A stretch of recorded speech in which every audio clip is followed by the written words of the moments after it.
Hello everyone, welcome back to my channel. आज के video में हम बात करेंगे लुईस थ्योरी कॉन्सेप्ट की। So let's start this concept.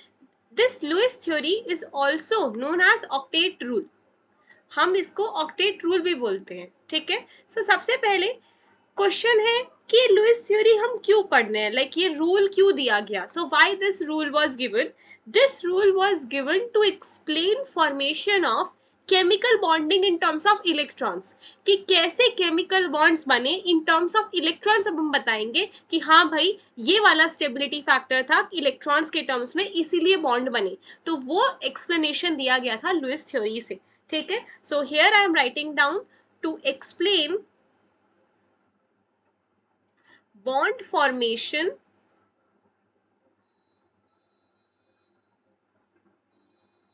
in terms of electrons। इसीलिए लुईस थ्योरी दी गई थी, ठीक है। अब ये लुईस थ्योरी थी क्या? So what was this octet rule, what was this theory? This theory was on the principal of attaining maximum of 8 electrons. जैसे ऑक्टेट नाम नजर आ रहा है तो ये ऑक्टेट मतलब 8, ठीक है। So principle of attaining maximum of 8 electrons in the valence shell of atom. कोई भी एटम होगा उसकी जो वैलेंस शेल होती है, we will discuss all about this thing, क्या वैलेंस शेल होती है। अगर उसके पास वैलेंस शेल इलेक्ट्रॉन्स 8 हैं तो वो बहुत ज्यादा स्टेबल है। ये मतलब था ऑक्टेट रूल का, ठीक है। So it is based on the principal of attaining maximum of 8 electrons in the valence shell of atoms। ये था ऑक्टेट रूल, ठीक है।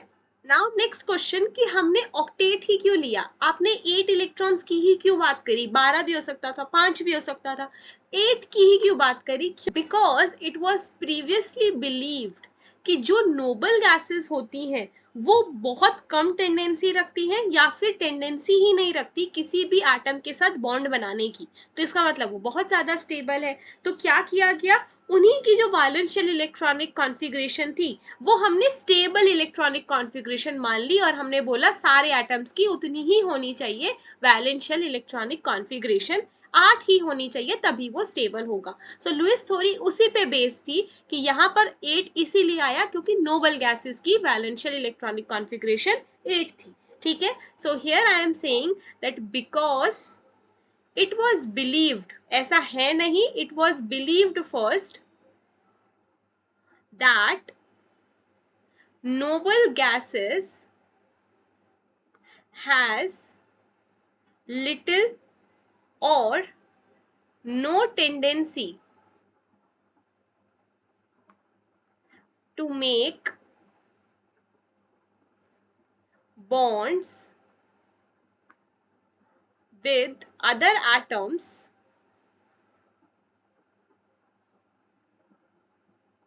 hence they must be stable।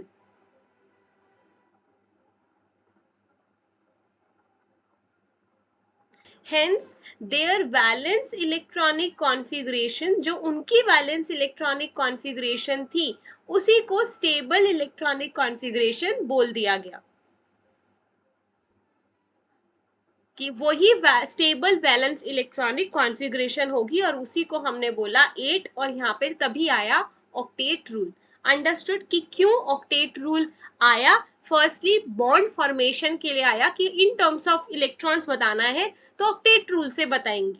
So in Lewis theory every atom tries to complete its outermost shell of electrons with 8 in number, hence they will gain stability। अगर उन्होंने 8 electrons को ले लिया outer most shell में तो वो stability gain कर लेंगे। अब वो 8 इलेक्ट्रॉन्स बनाएगा कैसे? Either by sharing of electrons, वो शेयर कर ले किसी और एटम के साथ, या फिर वो कंप्लीट ट्रांसफर कर ले अपने पास इलेक्ट्रॉन्स का। सो यहाँ पर मैंने बोला every atom tries to complete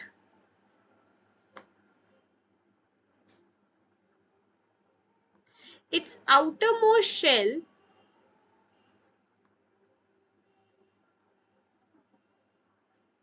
with 8 electrons to gain stability. अगर उसने 8 इलेक्ट्रॉन्स गेन कर लिए तो वो स्टेबल हो जाएगा, ठीक है. But here exception is there, except hydrogen.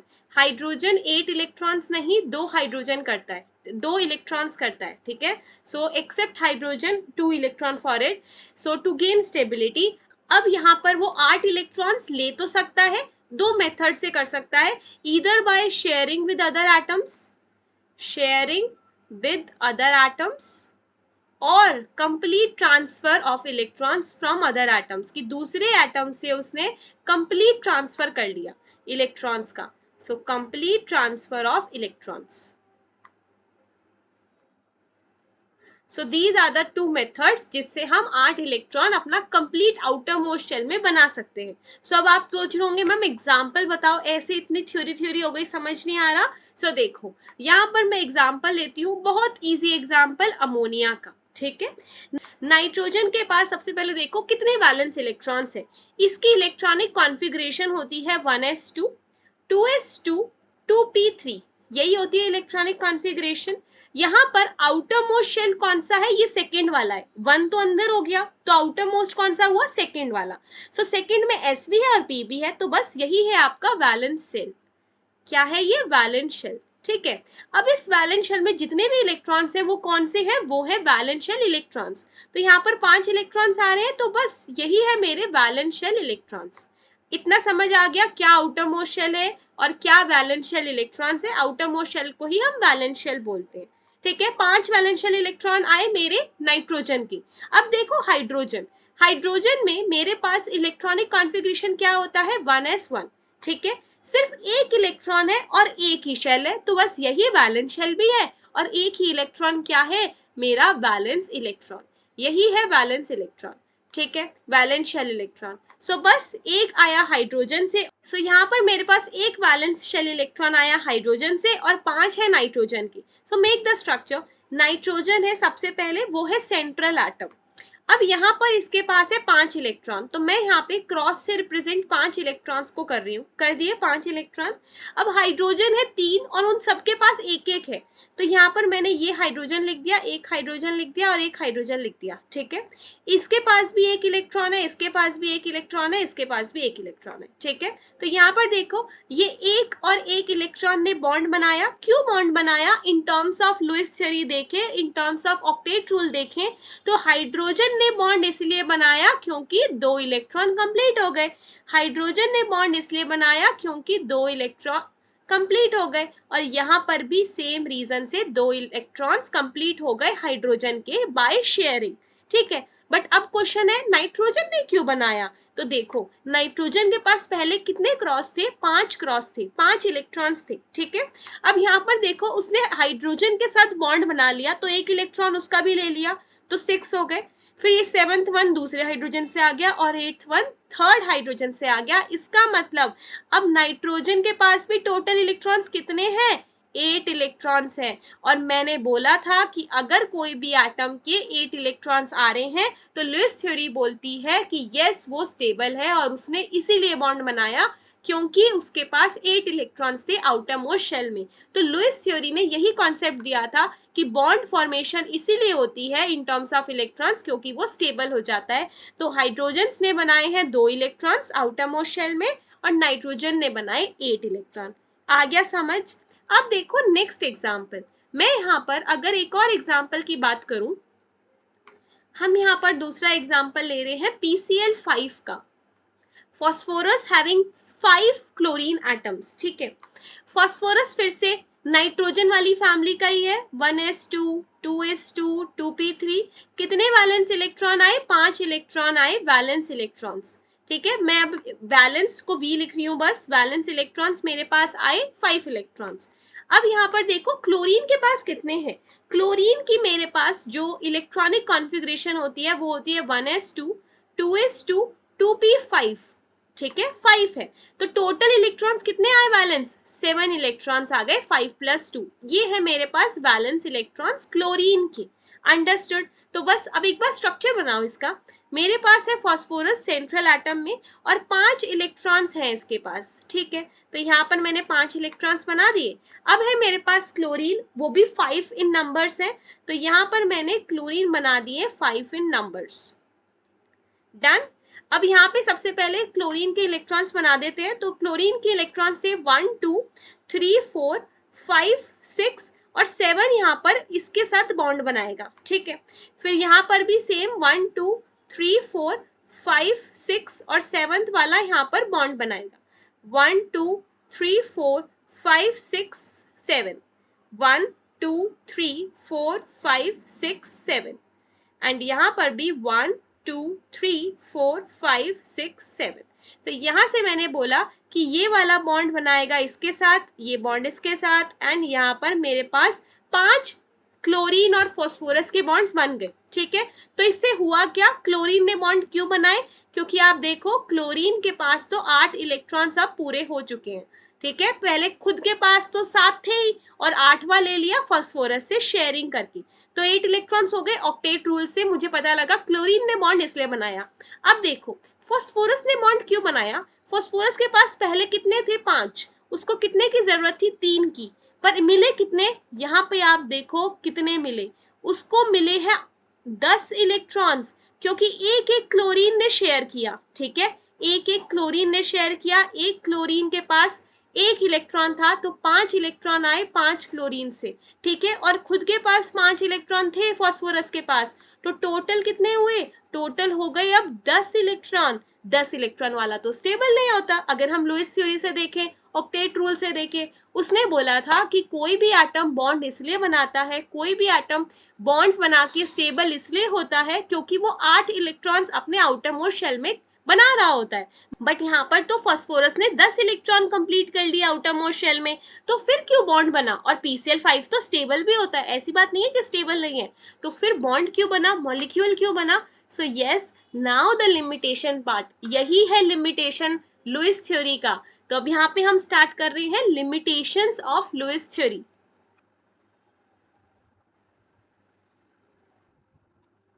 Limitations of Lewis theory. First limitation आता है हाइपोवेलेंट कंपाउंड से। अब हाइपोवेलेंट कंपाउंड कौन से होते हैं, जिनकी वैलेंस इलेक्ट्रॉन्स 8 से कम होते हैं, वो भी एग्जिस्ट करते हैं, यस वो एग्जिस्ट करते हैं। सो लिमिटेशन है एग्जिस्टेंस ऑफ हाइपोवेलेंट कंपाउंड्स जिनके पास आउटर मोस्ट शेल में इलेक्ट्रॉन 8 से कम होंगे।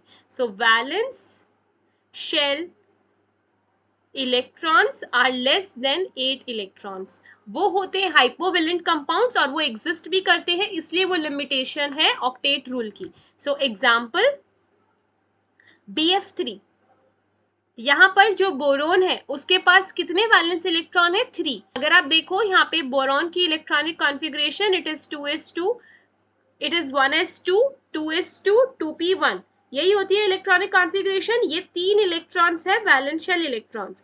और फ्लोरीन हमने देखा क्लोरीन की तरह ही है, तो क्लोरीन की तरह 7 इलेक्ट्रॉन्स होंगे आउटर मोस्ट शेल में, तो यहाँ पर 7 इलेक्ट्रॉन है आउटर मोस्ट शेल में। तो जब आप देखोगे कि बोरोन यहाँ पे बॉन्ड बना रहा है फ्लोरीन के साथ, तो बोरोन के पास नेचुरली कितने थे, 3 थे, राइट।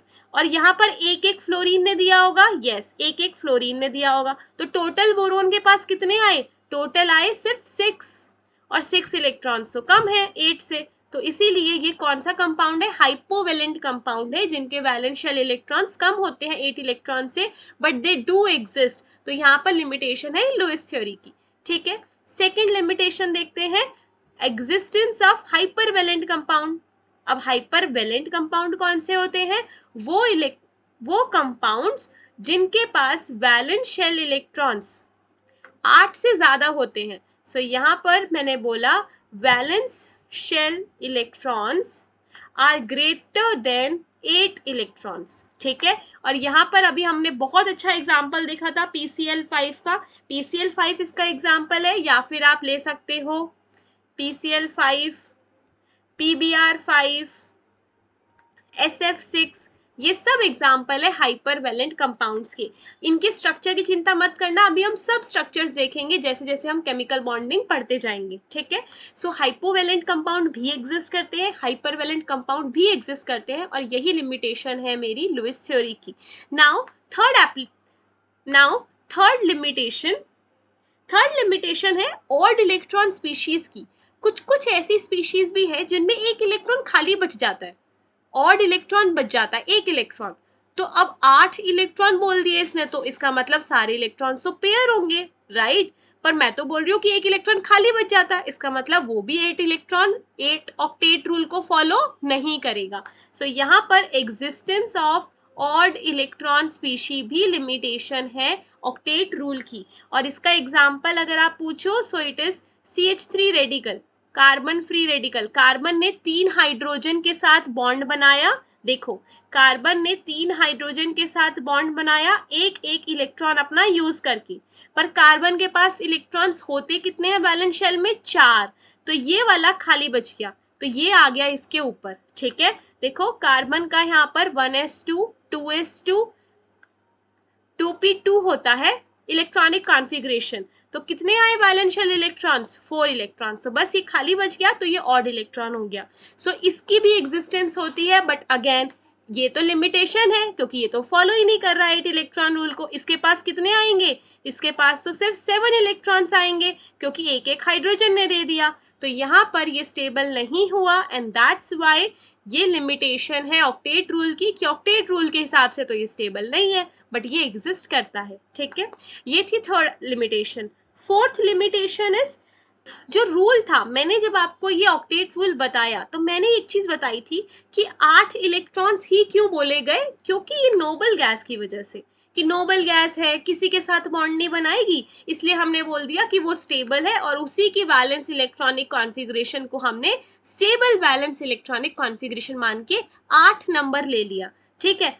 पर यहाँ पर अब देखा जाता है कि जो नोबल गैसेस होती है वो तो बॉन्ड्स बनाती है, वो तो मॉलिक्यूल्स भी बनाती है। इसका मतलब जो हमने अजम्पशन ली थी कि ये तो भाई लुईस थ्योरी इस अजम्पशन पे बेस्ड है कि नोबल गैस किसी के साथ बॉन्ड नहीं बनाती तो वो स्टेबल है, no, that assumption was incorrect. So here I am writing down, rule is based upon chemical inertness of noble gases, but noble gases itself make molecules. तो फिर हमने कैसे बोल दिया कि वो तो बहुत स्टेबल है?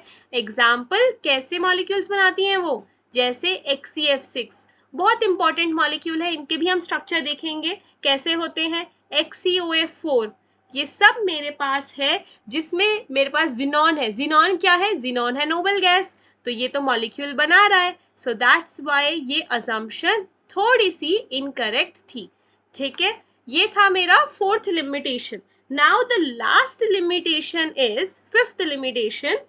यहाँ से लुईस थ्योरी ने हमको चलो ये तो बता दिया कि यहाँ पर ऐसे बॉन्ड्स बने, जैसे हमने अमोनिया का एग्जाम्पल देखा, तो अमोनिया ने ऐसे बॉन्ड बना लिए, इसीलिए बॉन्ड बनाए क्योंकि 8 इलेक्ट्रॉन्स आ रहे थे। पर उसने कहीं पे भी शेप की बात नहीं करी कि कैसे अमोनिया का शेप रिप्रेजेंट होगा। यहाँ पे मुझे शेप का नहीं पता चला मॉलिक्यूल के बारे में, तो यहाँ पर मेरे को मॉलिक्यूल की शेप के बारे में नहीं पता चला। सो यही ड्रॉबैक है, it do not tell about shape of the molecule, ठीक है। शेप के बारे में मुझे नहीं पता लगा। सो बस यही थी आपकी लुईस थ्योरी। हमने सबसे पहले देखा लुईस थ्योरी को ऑक्टेट रूल भी बोलते हैं, और ये रूल आया इसलिए था ताकि ये बता सके bond formation in terms of electrons, ठीक है। इलेक्ट्रॉन्स के टर्म्स से बॉन्ड फॉर्मेशन क्यों होता है? मैक्सिमम ऑफ 8 इलेक्ट्रॉन्स होने चाहिए आउटर मोस्ट शेल में, या फिर वैलेंस शेल इलेक्ट्रॉन्स में, अगर वो ऑक्टेट रूल को फॉलो कर रहा है। ठीक है, हमने देखा ऑक्टेट ही क्यों है, क्योंकि नोबल गैसेस की वजह से उनका इलेक्ट्रॉनिक कॉन्फ़िगरेशन 8 होता है, इसलिए हमने वो स्टेबल मान लिया। ठीक है, हमने एग्जाम्पल देखा अमोनिया का जो ऑक्टेट रूल को फॉलो करता है, नो डाउट, बट देन हमने देखा PCl5 जो ऑक्टेट रूल को फॉलो नहीं कर रहा था, करेक्ट। इसके पास इलेक्ट्रॉन्स आ रहे थे 10, सो यहाँ पर तो 10 इलेक्ट्रॉन्स नहीं फॉलो कर रहे 8 इलेक्ट्रॉन्स को, इसीलिए मेरे पास आई फिर लिमिटेशंस। लिमिटेशन थी एग्जिस्टेंस ऑफ हाइपोवेलेंट कंपाउंड जिनका बैलेंस इलेक्ट्रॉन काउंट 8 इलेक्ट्रॉन से कम है। फिर आया हाइपरवैलेंट, हाइपरवैलेंट में बैलेंस इलेक्ट्रॉन काउंट 8 से ज्यादा है। फिर हमने देखा ऑड इलेक्ट्रॉन स्पीशीज की एग्जिस्टेंस की, वो भी एग्जिस्ट कर रहे हैं और उनका भी 8 इलेक्ट्रॉन काउंट नहीं आएगा valence shell. Then we have seen कि जैसे हमने नोबल गैस अजम्पशन ली थी कि वो बहुत स्टेबल है, वो बॉन्ड नहीं बनाती, बट वो तो बॉन्ड बना रही है, यहाँ पर लिखे हैं मॉलिक्यूल्स, इसका मतलब वो अजम्पशन इनकरेक्ट थी। एंड फिफ्थ, यहाँ पर मेरे को शेप के बारे में नहीं पता चल पाता, लुईस थ्योरी सिर्फ बता पाता है कि कैसे कोई एटम बॉन्ड बना रहा है और वो क्यों बना रहा है। तो लुईस थ्योरी सिर्फ ये बता पाता है कि कोई एटम क्यों बॉन्ड बना रहा है in terms of electrons. So that's all for Lewis theory. हमने सारी इसकी थ्योरी पार्ट देख लिया, क्या लिमिटेशंस है, कौन से अजम्पशन पे बेस्ड है। सो इफ आपको कोई भी डाउट हो इस वीडियो में, आप नीचे कमेंट बॉक्स में लिख सकते हो। आपको कोई भी स्पेसिफिक टॉपिक पढ़ना हो आप वो भी लिख सकते हो। We will meet in the next video with a new concept. Thank you for watching, bye bye everyone.